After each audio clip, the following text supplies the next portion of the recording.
ಮೂಡಾದಿಂದ ಅಕ್ರಮವಾಗಿ ನಿವೇಶನ ಹಂಚಿಕೆ ಪ್ರಕರಣಕ್ಕೆ ಸಂಬಂಧಪಟ್ಟ ಹಾಗೆ ಮೂಡಾ ಮಾಜಿ ಆಯುಕ್ತ ದಿನೇಶ್ ಕುಮಾರ್ ಕಸ್ಟಡಿ ಕೋರಿ ಅರ್ಜಿ ಸಲ್ಲಿಸಲಾಗಿದೆ. ಇವತ್ತು ದಿನೇಶ್ರನ್ನ ಕೋರ್ಟ್ಗೆ ಜೈಲಧಿಕಾರಿಗಳು ಹಾಜರುಪಡಿಸಿದ್ದಾರೆ. ಒಂದು ದಿನದ ಕಸ್ಟಡಿಗೆ ಕೋರಿ ಲೋಕಾಯುಕ್ತ ಪೊಲೀಸರು ಅರ್ಜಿಯನ್ನು ಸಲ್ಲಿಸಿದ್ದಾರೆ. ಕೋರ್ಟ್ಗೆ ಅರ್ಜಿ ಸಲ್ಲಿಸಿದ್ದಂತಹ ಲೋಕಾಯುಕ್ತ ಎಸ್ಪಿಪಿ ವೆಂಕಟೇಶ್ ಅರಬಟ್ಟಿ ಜನಪ್ರತಿನಿಧಿಗಳ ಸ್ಪೆಷಲ್ ಕೋರ್ಟ್ನಿಂದ ಜೈಲಧಿಕಾರಿಗಳಿಗೆ ಸೂಚನೆ.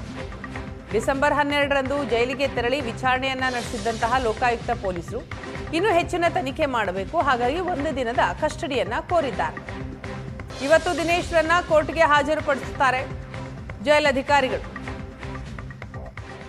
ಮೂಡಾದಿಂದ ಅಕ್ರಮ ನಿವೇಶನ ಹಂಚಿಕೆ ಪ್ರಕರಣಕ್ಕೆ ಸಂಬಂಧಪಟ್ಟ ಹಾಗೆ ಮೂಡಾ ಮಾಜಿ ಆಯುಕ್ತ ದಿನೇಶ್ ಕುಮಾರ್ ಕಸ್ಟಡಿ ಕೋರಿ ಅರ್ಜಿ ಸಲ್ಲಿಕೆ ಮಾಡಲಾಗಿದೆ. ದಿನೇಶ್ರನ್ನ ಕೋರ್ಟ್ಗೆ ಇವತ್ತು ಜೈಲಧಿಕಾರಿಗಳು ಹಾಜರುಪಡಿಸುತ್ತಾರೆ. ಒಂದು ದಿನದ ಕಸ್ಟಡಿಗೆ ಕೇಳಬೇಕು ಅಂತ ಅರ್ಜಿಯನ್ನ ಹಾಕಲಾಗಿದೆ.